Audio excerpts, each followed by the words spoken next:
ሰላም አለይኩም ወራህመቱላሂ ወበረካቱ። ሰላም ናችሁ ወይ? ቆይ አንቺ ልጅ ሻሽ ለምንድን ነው ሁሌ እንደዚህ የምታስይው? ትኛለች። ሙቀት ነው እዚህ ዱባይ ላይ ሙቀቱ ጭጭ በቃ እፍን እስከ ማድረግ ይደርሳል ሙቀቱ ማለት ነው። በጣም ዱባይ ያለ ሊያውቀው ይችላል። እውነቴን ነው የምላችሁ። ውሃ ታውቃላችሁ ከሰውነታችሁ የሚወርደው በዛ ላይ እኔ ደግሞ የምለብሳቸው እንትኖች እንደዚህ እንትን ናቸው። ስስ ነገር አትለብሱም። ያው ከባድ ነው። መገላለጥ ነገር የለ። ኢጃብ ሻሽ ልክፈት የለ። ብቻ ከባድ ነው። እንደዚህ እንኳን አልከፈትም ነበር እኔ ሙቀት እንትን ስላለብኝ ትንሽ ሙቀቱ ምናምን በጣም እንትን ስላለኝ ነው እንጂ እና ሰላም እንዴት ናችሁ? ደህና ናችሁ ወይ? ያለው አልሐምዱሊላህ። ፍቅር ዩቱብ ነኝ። ሰብስክራይብ አድርጉኝ። ዛሬ የሆነ የምነግራችሁ ነገር አለ። አንዳንድ ነገሮች እናወራለን። አረብ አለ ሰብስክራይብ አድርጉኝ። ተው እኛ ያው አንዳንዴ እኛ ራስ በራሳችን ተያይዘን ካላደግን ግን ለነገሩ እኔ እውነት ለመናገር የሆነ አጀንዳ መፍጠር አለብን ማለት ነው። አሁን እንደ ብሩክና አይሚ እንደ ሩታና እንደ አብርሽ በቃ የሆነ አጀንዳ የውሸት አጀንዳ እንደዚህ አለ አይደለም። እንደዛ አይነት ነገር መፍጠር አለብን ሰብስክራይብ ለማግኘት። እውነት እኮ ነው። አሁን አንዳንዴ እኔ በጣም ግርም ይለኛል። ለካ ሰው የሚወደው ግርግር ያለበትን ቦታ ነው። ያንቺ ደህና ነገር የምታስተላልፊው ምንም መስሎ አይታያቸውም። ያንቺን ያሳልፋሉ። ግርግር ያለበት ቦታ እኮ ሰዓታቸውን በቃ እኔ እንጃ የእንቅልፍ ሰዓታቸውን ጨርሰው ከኔም ጭምር እናየዋለን። እኔም እንደዛው ነኝ፣ እንደናንተው ነኝ። እኔም መዋሸት የለም እኔም ጋር ያው ነው። በቃ የእንቅልፍ ሰዓታችን ትተን የእነሱን ይህን ጫጫታ ያለበትን ቦታ ግርግር ያለበትን ቦታ እንወዳለን። ለምንድን አላውቅም፣ ግን ለራሳችን አንሆንም። ለምንድን ነው? እውነት እኮ ነው። አሁን ኢትዮጵያ ላይ ዶክተሬት ከዶክተሬቱ የበለጠ ደሞዝ አሁን አለ የተባሉ ዶክተሬቶች ኢንጂነር ምናምን ከእነሱ በላይ ነው ደሞዝ የምናገኘው። ግን ችግርተኞች ማነን? እኛ ነን። እኛ ችግር ማይተውን እኛ ነን። እውነት እኮ ነው። ደሞዛችን አነሰ ቢባል አሁን ትንሹ ውጭ ሀገር የምንኖር ትንሹ ደሞዝ ትንሹ የሚባለው ከ50 እስከ 60 ሺህ ብር ያለው ትንሽ ነው። እስከ 100 ሺህ ብር በወር የሚከፈለው አለ። ጠለብ ያሉት አሁን ከ50 እስከ 60 ምናምን። የኔ አሁን 1200 ድራም ነው። 1200 ድራም ማለት ያው 50 ሺህ ብር አትሞላም። ግን ሆኖም አያንሰኝም። የእነሱን የስንት አመት ደሞዝ ነው እኔ ጋር የምቀበለው። ግን ምንድነው እኛ ለውጥ የለንም በጭራሽ የለንም። እውነቴን ነው የምላችሁ። ለምንድን ነው እኔ አንዳንዴ ሳስበው ለምንድን ነው ቆይ እንሰራለን እንለፋለን፣ ለምንድን ነው እኛ ችግር የሚነካን እኛ ጋር አለ የተባለ አሁን እመሞች ከፍተኛ እመሞች እኛ ጋር ነው የሚገኙት። የኩላሊት በሽታ፣ የጡት ካንሰር፣ የእግር መታመም በቃ የሌሉ በሽታዎች እኛ ጋር ነው የሚገኙት። እኛ ላይ ነው የሚገኙት። እንሰራለን ከሀገራችን ጤነኛውን ተመርምረን እንወጣለን። ጤነኛውን እንመጣለን። እዚህ የኩላሊት በሽታ፣ የጡት ካንሰር፣ የወገብ እመም፣ የተለያየ በሽታዎች በቃ አይተን ማናውቀው ራስ ምታት ጎንበስ ስንል እስከሚከለክለን ድረስ የሚያመን የልብ ድካም። እውነት እኔ አሁን የልብ ድካም እኔ ልንገራችሁ። እኔ የሆነ ሰዓት ላይ ሳውዲ እየሰራው እሱ የልብ ድካም አይደለም እና ሳውዲ እየሰራው ሴትዬ በእንትን ሰጥታኝ ነበር፣ ጠለብ ማለት ነው። ቦተት ሰጥታኝ ነበር። ሴር አድርጋብኝ ነበር ማለቴ ሌላ ቦታ ሄጄ እንዳልሰራ እሷ ቤት ብቻ እንድሰራ አድርጋብኝ ነበር እና አመመኝ። የሆነ ሰዓት ላይ ልቤን ያፍነኛል፣ ይጥለኛል፣ ያዞረኛል። አዙሮ ፍን አድርጎ ይጥለኛል። ወድቃለሁ። ከወደኩ በኋላ ግን እነሳለሁ። ቦታው ላይ ቢያንስ ለአንድ ለ30 ደቂቃ ቦታው ላይ ጸጥ እላለሁ እዛው። ከዛ ከውስጤ የሆነ በቃ የሚያቃጥል ነገር ይወጣልኝና ከዛ ምተነፍሰው አየር እንኳን ራሱ የሆነ ያቃጥላል። እንደ ሚጥሚጣ ታውቃላችሁ? እንደዛ አይነት ነገር ይወጣልኝና እነሳለሁ ማለት ነው። እና ሐኪም ቤት በተደጋጋሚ እሷም ወስዳኛለች አውቃ። ያልወሰደችን ቦታ የለም ሐኪም ቤት ግን ልብ ድካም ነው ተብሎ ነው የምወሰደው፣ ግን አይደለም። ከዛ ወጣሁባት 2 አመት ሞልቼ ያው እሰግድ ነበረ፣ ዱዓ አደርግ ነበረ፣ አለቅስ ነበረ። በቃ ይሄ ምንድነው እንትን ዘምዘም ውሃ በጣም አዘወትር ነበር። ማታ ማታ ሙሉ ሰውነቴን ጠብ አርግቼ ሙሉ ሰውነቴን አሽቼ ጥቁር አዝሙድ ዘይት እየጠጣው ከዘምዘም ውሃ ጋር አርጌ ምናምን በቃ ቁርአን ባልችልም ዝም ብዬ ፋቲሃን እንትን ብዬ ቀርቼ እተኛ ነበር ማለት ነው። ወጣሁባት 2 አመት ሞልቼ ወጣሁባት። ገባችሁ? ግን ከወጣውም በኋላ የእሷን ቤት ለቅቄ ለምን ወጣው ብዬ ቅር ይለኝ ነበረ። ከሆነ ጊዜ ሰዓት ጀምሮ እንደገና ይሄ ነገር ትቶኝ ነበር። እንደ አዲስ ተነሳብኝ ማለት ነው። እንደ ልብ ድካም ነገር ከዛ እንደ አዲስ ተነሳብኝና ሐኪም ቤት ተደጋጋሚ ሄድኩ ማለት ነው። ተደጋጋሚ ሲሄድ ምንም አይነት ነገር የለብኝም። የልብ ድካም የሚባል ነገር የለብኝም። በጣም እፈራ ነበር። የሆነ ቀን ይገለኛል። አወዳደቄ መጥፎ አወዳደቅ ነበር የምወድቀው። በቃ ሰው በሌለበት ሰዓት ነው የሚጥለኝ፣ ሰው ባለበት ሰዓት ሳይሆን ማለት ነው። ሰው በሌለበት ሰዓት ነው በቃ። በተለይ ኢጃዛ ቤት ወጥቼ እረፍት ምናምን ወጥቼ ፈጣሪ ደግሞ ሲጠብቀኝ ስራ ቦታ ላይ ምንም ነገር አያደርገኝም። ልክ እንትን ሲለኝ ወተት ስጠጣበት ይተወኛል። ከዛ በቃ ኢጃዛ ቤት ስሆን እረፍት ቤት ምናምን ስሆን ማንም በሌለበት ነው በቃ የሚጥለኝ። ብቻዬን በሆንኩበት ሰዓት ነው የሚጥለኝ። ከየሆነ ሰዓት ላይ እነሳለሁ። ከውስጤ እንዳልኳቸው ነው የሚያቃጥል ነገር ይወጣል። እነሳለሁ። እሱ ሲወጣልኝ ነው የምነሳው። የሚያቃጥል ነገር ነው ከውስጤ ንቅል ብሎ ሲወጣ እነሳለሁ። እና ተነስቼ ቁጭ ብዬ አሁንም አልቅሼ መጨረሻ ላይ ምንድነው ብዬ ግን ሐኪም ቤት በተደጋጋሚ 3-4 ከወጣ በኋላ ሄጄ ምንም አይነት ነገር እንደሌለብኝ ነው የተነገረኝ። ራጁሉ ተነስቼ 3-4 ሐኪም ቤት ራጅ ተነስቻለሁ ሳውዲ ላይ ማለት ነው። እና ምንም ነገር የለብሽ ነው የተባልኩት።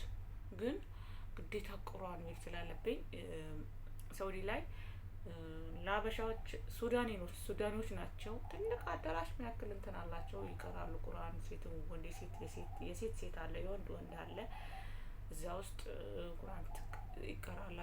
ቁርአን ይቀራባችኋል። ትሪት ትደረጋላችሁ። ቢያንስ 15 ቀን ምናምን እዛ እንትን ትላላችሁ እና የሚንከባከባችሁ ሰው አለ። ከዛ በቃ እኔ እውነት ለመናገር እዛ ሲወስዱኝ ግቢ አልገባም ብዬ በስንት መከራ ይዘው ጎትተው ነው ያስገቡኝ። እና በጣም ነው ለራሴ ራሱ የገረመኝ። የሆነ አላለ ከሰውነቴ ለቀቅ ብሎ ከሰውነታችሁ የሆነ ሸክም በጣም ይከብደኝ ነበር። ትንሽ ምግብ በልቼ ቀጭን ነኝ በጣም፣ ግን ይከብደኝ ነበር። ሰውነቴ ለራሱ ይከብደኝ ነበር እና ይጨንቀኝ ነበር። ራሴን ምናምን በቃ ራሴን ጥፊ ላይ ነበር። የሆነ ይሄ መሀል አናቴ ዝም ብሎ ይቆስል ነበረ። እና ከዛ ይሄ ቁርአን ሲቀራብኝ እኔ ከላይ የሆነ ሸክም ትልቅ ድንጋይ ከላይ ላይ ትልቅ ዳገት እንደተራገፈልኝ ነገር ነው ቅልል ያለኝ። እና አንድ 15 ቀን ቁጭ አልኩ እዛ። በጣም እንትን ብዬ ጤነኛ ሆኜ ወጣሁ። አሁን ልነግራችሁ ያልኩት እዚህ ሀገር ስንመጣ አብዛኛ ጊዜ ልባችን ልንታመም እንችላለን። በተለይ ልብ ድካም። አሁን ልብ ድካም የሚይዘን አብዛኛ ጊዜ በምንድን ነው? ንስካፌ ነው። ንስካፌ አዘውትረን ስንጠጣ እውነት ልንገራችሁ እኔ ሳውዲ እያለሁ ንስካፌ አልሐምዱሊላህ የሚጠላ ቤት እያለሁ አልጠጣም ነበር። 2 አመት ሙሉ ንስካፌ የሚባል ነገር ባፌ ቀምሼው አላውቅም። እንትን ነበር የምጠጣው፣ ሻይ ብቻ ነበር የምጠጣው። ቡና ራሱ አልጠጣም ነበር። ይሄ የአረቦቹን ቡና አልጠጣ እንጂ አሁን ከወጣው በኋላ ነው ከጠፋው በኋላ ንስካፌ እሱ መጠጣት የወረቀቱ አለቻ እሷን ነበር መጠጣው ማለት ነው። ከወረቀቱ ከብርጭቆ ንስካፌ የወረቀቷ ንስካፌ ትሻላለች። እውነት ልንገራችሁ የወረቀቷ ንስካፌ ማለት ነው እንትን ብዙም ኬሚካል የላትም። የእንትኗ ንስካፌ የብርጭቆ ንስካፌ ግን ኬሚካሉ ከፍተኛ ነው። እኔ ልንገራችሁ እና እኔ ኢትዮጵያ ገብቼ ራሱ በጣም መጠጣ ነበር። እና የሆነ ሰዓት ላይ ነፍሰ ጡር ሆኜ ቡና ምናምን እንትን አይደለም ነበርና እሱን ነበር የምጠጣው። የሆነ ሰዓት ላይ እንደዚያው በቃ መጣል ጀመረኝ። ነፍሰ ጡር ሆኜ ራሱ ማለት ነው። በቃ ፍን ያደርግና ይጥለኛል። ሐኪም ቤት ስሄድ ምንም ነገር የለብኝም። ይሄ ነገር አለቀቀኝም እንደ ብዬ ግራ ገባኝ። ከዛ ንስካፌ አቆሚ ተባልኩ። ቡና ነገር አታብዢ፣ በተለይ ንስካፌ ነገሮችን አቁሚ፣ እነሱን አትጠጪ። ቦተትም ቢሆን እሱ አይመከርም ነው የተባልኩት። ለኔ ማለት ነው ሐኪም ቤት ላይ አይመከርም።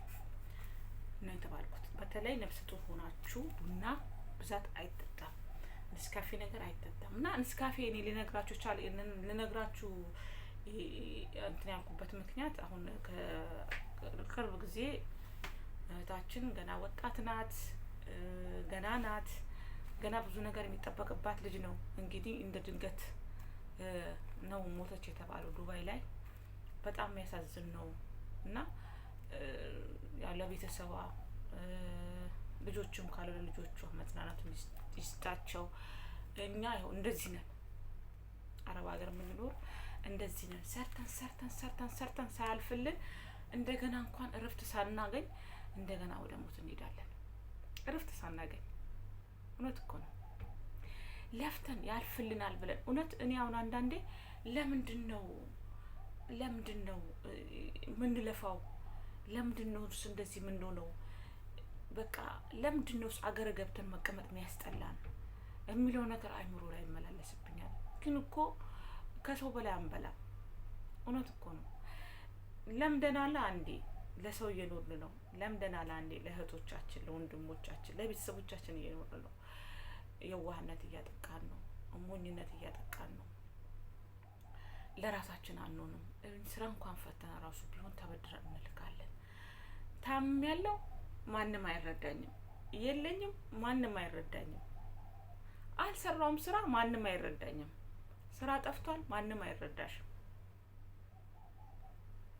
ማንም አያምንሽም። አንቺን እንዴት አድርገው መጣል ይፈልጋሉ? ሲኖርሽ እንደ ሸንኮራ እኝክ አድርገው ወደ ጥግ መጣል፣ አኝከው መጣል ነው የሚፈልጉት። እድሜሽንም ይበላሉ፣ ገንዘብሽንም ይበላሉ። አንቺ እኮ ከእድሜሽም አትሆኚ ከገንዘብሽም አትሆኚ። ይህኔ ካታታት ለራሳችን አናውቅ ሆነ። በዚህ መጣ ባይባል በሽታ ኬት እንደመጣ ሳናውቀው የሆነ በሽታ ይዘናል። ሰርተን ወይ 78 አመት ሰርተን ለፍተን በእጃችን 5 ሳንቲም የለም። የሆነ በሽታ ሲዘን መታከሚያ ስናጣ ሚዲያ ላይ እንወጣለን። ከዛ በቃ ታምማለሁ ልመጣ ነው ወደ ቤተሰብ ልትመጣ ነው ተብሎ ሲባል አረ እዛው ትታከም፣ እዛው አይሻላትም? እዛው ታከማ ብትድን አይሻልም? እንደዚህ ነው የሚሉሽ። ቤተሰብ አያዝንልሽም። ስንቶቻችንን አሁን አገር ምንም ነገር የለንም አንገባም፣ አገር ምንም ነገር እንደ ጓደኞችን ምንም ነገር የለንም፣ ምንም ነገር አይኖርሽ። እናቴ ትሙት ግቢ አግቢ ውለጂና ተመልሰሽ ነይ ከፈለግሽ። አይንሽን ባይንሽ ልጅ የሌላችሁ እውነቴን ነው የምላችሁ፣ አግቡ ውለዱ። ለምን ከማንም አይሆንም? እውነቴን ነው የምልሽ። አንቺን የሚያሳድርሽ ኒካ ካለው ኒካ ካደረገልሽ አግቢ ውለጂ። ለማን ትለፊያለሽ? ልጅ ከሌለሽ ለማን? ለየትኛው ቤተሰብሽ? ለምን? ለየትኛው ለሚጠቅምሽ ቤተሰብ? ለየትኛው ለአንቺ እድሜ የሚጨነቅ ቤተሰብ? እስኪ ንገሪኝ። አንቺ የሆነ ተሳስተሽ እንኳን እውነት ለመናገር 30 እስከሚደርስ ድረስ አይደውሉልሽም። ልክ 30 ሲደርስ አዎ የከሌ ጋር እኮ እንደዚህ ሆኜ ከሌ ጋር ለቅሶ መጥቶ የከሌ ልጅ ልታገባ ነው እና ለእሷ እቃ መግዣ እንደዚህ ለቅሶ መጥቶ ለቅሶ ለመሄድ የመሳፈሪያ ተብለሽ ትጠይቂያለሽ። የ15 ደቂቃ መንገድ በእግር ድሮ የ2 ሰዓት መንገድ በእግር ይሄዳል። ዛሬ ግን በየገጠሩ ሞተር ሳይክል ገብቷል፣ ባጃጅ ገብቷል። በየገጠሩ ኮንትራት ከፍለሽ ትሄጃለሽ። ታዲያ ለአንቺ እድሜ አይጨነቁልሽም። ምን አገባሽ አንቺ? ጌትም አምተሽ ስጪ። የዋነሽ እንድትጠየቂ ወይ እሺ ቆይ በቃ እኔ የለኝም እኮ ተበድሬ ልካለሁ ትያለሽ። እህቴ እኔ ልንገርሽ፣ እኔ በእኔ የደረሰውን እየነገርኩሽ ነው ያለሁት። በእኔ የደረሰውን እየነገርኩሽ ያለሁት። እኔ ታመሜ በሽተኛ ሆኜ እስከ ማበድ ደርሻለሁ። እኔ ልንገራችሁ፣ ጭንቅላቴን እስከ መልቀቅ ደርሻለሁ። አገር ገብቼ ብታምኑም ባታምኑም አገሬ የተወለድኩበት አገር ላይ 4 ቀን ነው ቁጭ ያልኩት። እናቴ ጋር 4 ቀን ነው ቁጭ ያልኩት። ጨነቀኝ። በቃ ይሁን አለ አይደለም። ሰውን ራሱ ማየት ራሱ አስጠላኝ። እንደዚህ ከሰው ጋር በቃ አልጨመርም ነበር። ከሰው ጋር ምናምን በር ዘግቼ ነበር ቁጭ ምለው። ይጨንቀኝ ነበረ፣ ጥፊ ጥፊ ይለኝ ነበረ። እውነት ለመናገር በቃ የኔ የምለውን ሰው ሰጥቶኛል ፈጣሪ። ከላይ ላንቺ ይሄ ያንቺ ነው፣ ያንቺን ህይወት የሚገዛ ነው ከፈጣሪ በታች። ህይወቴን ያሳምረልኝ፣ ህይወቴን የገዛልኝ፣ ጤነኛ እንደሆን እንደዚህ ቆሜ እንዲሄድ ያደረገኝ ውዱ ባሌ ነው። እኔ ልንገራችሁ እንደ ሁሉ ነገር ማየው አባት የለኝም ብዬ አልጨነቅም። አባቴ ሞቶብኛል ብዬ ተጨንቄም አላውቅም። ፊት እሱን ሳላገኝ በፊት ሁሌ ነበር ማለቅሰው። እኔ ልንገራችሁ ወላሂ ሁሌ ነበር ፋዘርን እያስታወስኩ አባቴን እያስታወስኩ በቃ ሁሌ አለቅስ ነበረ። እውነት ልረሳው ምንም አልቻልኩም። 7 አመት ድረስ አልረሳሁትም አባቴን ማለት ነው። ሁሌ ቀንና ማታ አለቅስ ነበርና በተለይ የሞተበትን ቀን ሳስታውሰው በቃ እንትን ይለኝ ነበርና የዛችን ቀን ማንም ሰው ባያናገረኝ ማንም ሰው ከኔ ጋር ባወራ ደስተኛ ነኝ። አረቧ ጭምር ማለት ነው። ታቅልኝ ነበር አረቧ ራሷ ማለት ነው። አታውራኝም ነበር፣ ልጆቹ ራሱ አይቀርቡኝም ነበርና በቃ አባት የለኝም ብዬ ተጨንቄ አንድ ቀን አላውቅም ነበር። እውነት እንደ አባት በአባት በኩል ስመጣ እንደ አባት፣ በወንድሙ በኩል ስመጣ እንደ ወንድም። እውነቴን ነው የምላችሁ። በባል በኩል ስመጣ ደግሞ ከባልም በላይ ለኔ ሆኖ የተቀበለኝ ከባዶ ምንም ነገር ሳሊዝ ምንም ነገር ሳይኖረኝ ምን አይነት ወንድ ነው ብላችሁ ልትሉ ትችላላችሁ። ምንም ነገር ሳይኖርሽ የተቀበለው። እኔ ከልጄ ላይ 5 ሳንቲም ይዤ አልገባውም። 5 ሳንቲም ይሄ የኔ ነው የምለው ነገር ይዤ አልገባውም። እኔ ካሰርኩ እና ያለኝ አገባው ወለድኩ። ሰፈራችን፣ ቤተሰባችን፣ አቅራቢያችን ነው ልጁ ማለት ነው። እና በጣም ደስተኛ ሆኜ እየኖርኩ ነው። ግን ድጋሚ ወደዚህ ስደት የመጣሁት ድጋሚ በቃ ጥሩ ህይወት ለመኖር ፈልጌ ነው። ጥሩ ደስተኛ ቤተሰብ እንዲኖረኝ ስለፈለኩ ነው ተመልሼ ወደ ስደት የመጣሁት። እና ልንገራችሁ፣ አግቡ፣ ውለዱ። እድሜሽን ማንም ላንቺ እውነት እኔ ምን አልኳችሁ፣ ምንም ነገር የለኝም። ምንም ነገር ሳይኖረኝ ነው የገባሁት። 50 ሪያል ልብሴን ራሱ ማለት ነው የላኩትን ልብስ ራሱ አትከፊም፣ የነጻ ወረቀት ተጽፎልኝ ነበረ። ግን እዛ ለእንትኖቹ ትከፊያለሽ፣ የራይድ ትከፊያለሽ። ልብሴን ራሱ ያወጣው እሱ ነው ከፍሎ ወደ ቤተሰብ ጋር እንዲላክ ከፍሎ የላከ እሱ ነው። 30 ምናምን ሺህ ብር።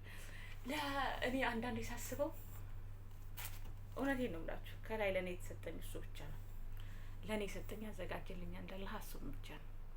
እና ልነግራችሁ የምችለው ምንድን ነው፣ እባክሽ እኛ አግብተን ምንም ነገር ሳይኖረን ገብተን ልናገባ አለ እኮ ከመቶ መጥፎ የሚባሉ ወንዶች ምናልባት ብናገኝ 25ቱ ጥሩ ነው፣ 75ቱ መጥፎ ሊሆን ይችላል። 75ቱ ገንዘብ ፈላጊ ሊሆን ይችላል።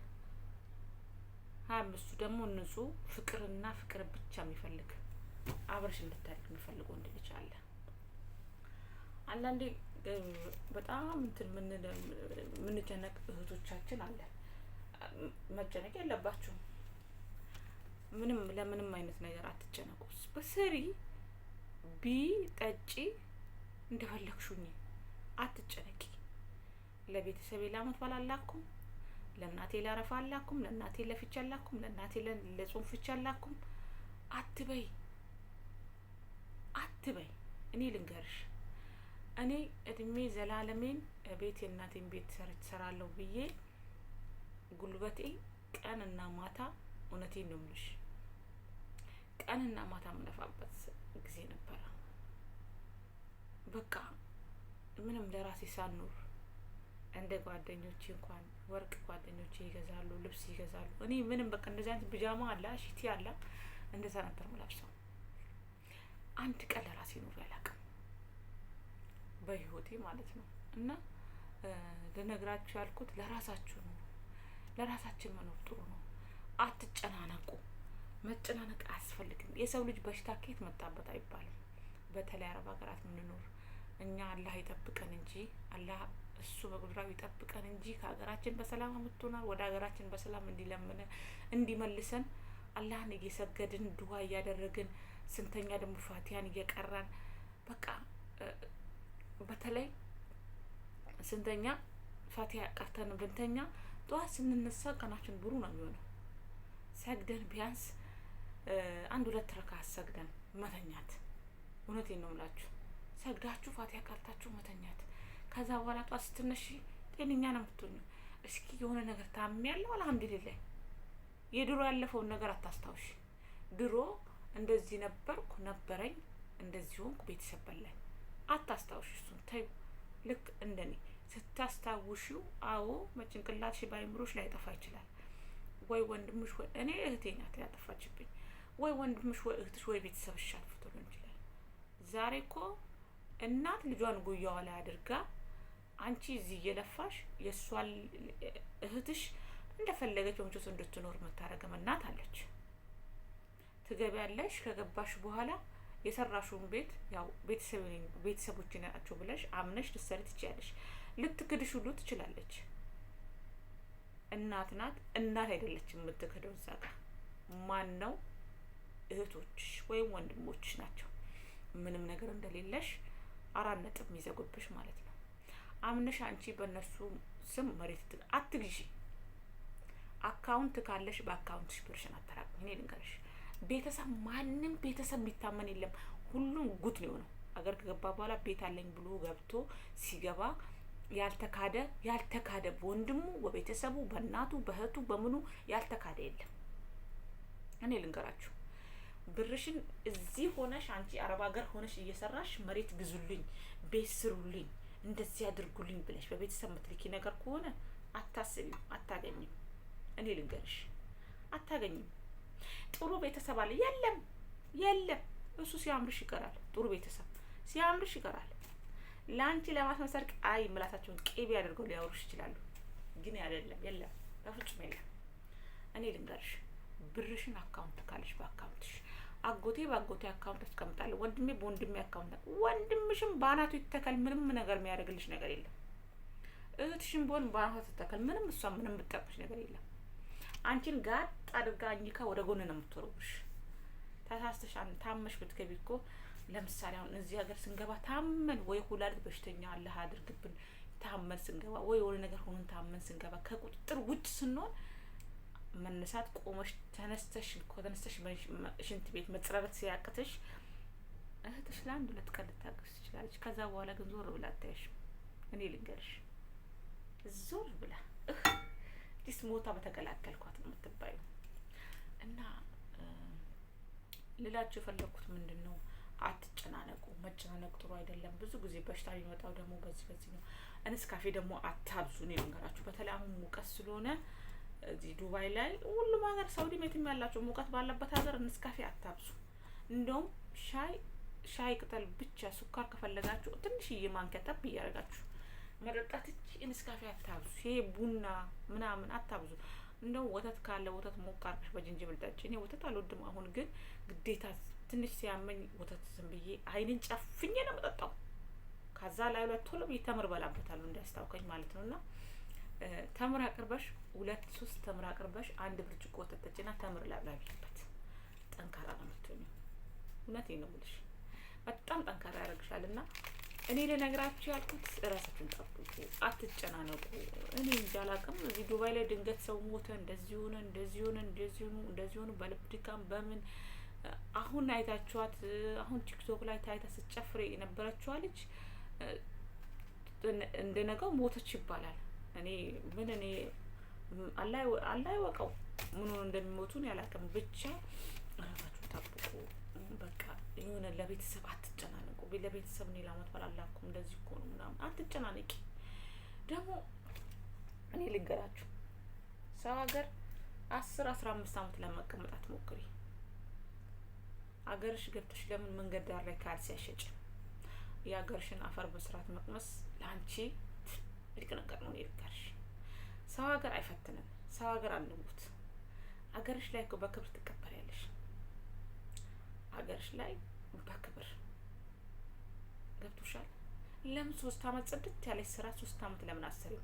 ጠለብ ሆነሽ መዳም ቤት ሆነሽ 3 ዓመት 4 ዓመት ሰርተሽ ውጭ ሆነሽ 10 አመት ከሰራሹ መዳም ቤት ሆነሽ 3 አመት የሰራሹ ለአንቺ በቂሽ ነው። እኔ ልንገርሽ፣ ውጭ ሆነሽ ግን 10 አመት ብትሰሪ አትቀየሪም።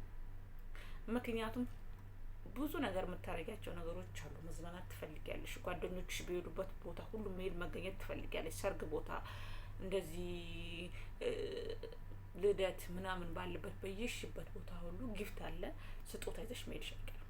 ሞል ልሂድ ብቲ ሞል ላይ ልብስ ትገዣለሽ። ጓደኞችሽ ያደረጉት ሁሉ ነገር ያምርሻል። ጓደኞችሽ በተገኙበት ሁሉ ቦታ ትገኛለሽ። ወጥተሽ ምሰሪ ነገር ከሆነ እንደዚህ የምታረጊ ከሆነ ለውጥ የለውም። ግን አረብ ቤት ሆነሽ እንደ መዳም ቤት ሆነሽ 3 አመት የሰራሹ ለአንቺ ለውጥ አለ። እኔ ልንገርሽ፣ ወጥታችሁ ምሰሩ የራሳችሁን ጠብቁ። አዲስ የመጣችሁ ደግሞ 2 አመት ሞልታችሁ ካንሴሌሽን እፈልጋለሁ ወጥቼ መስራት ነው የምፈልገው መስሎሻል? ወጣው የሚሰሩት ራሱ በምን ጊዜ ራሴን የወጣውበትን ቀን በረገምኩት ለምን ወጣው እያሉ ነው። አርፈሽ 2 አመት ኮንትራትሽን ጨርሰሽ ሴትዮዋ ካስቀጠለችሽ ብር ጨምሪ ብለሽ እዛ መቀጠል። አይ አልጨምርም ካለች ወደ ቢሮ ሄደሽ በቢሮ መምጣት። በዚህ ያክል ደሞዝ ነው የምፈልገው፣ በዚህ ደሞዝ አልሄድም ብለሽ ለቢሮች ሰው አስረድተሽ እምትችይውን ያለሽን ሙያ ተናግረሽ መዳም ቤት ሄደሽ መስራት። በውጭ 10 አመት አልኩሽ እኮ 15 አመት ብትሰሪ እራሱ አልፈልሽም። እኔ አይቼዋለሁ ቢያልፍልኝ ለኔ ያልፍልኝ ነበር። ድጋሚ ስደት አልመጣም ነበር። እና ማልላችሁ የፈለኩት ሰላም ሁኑልኝ። ሰብስክራይብ አድርጉልኝ። ባይ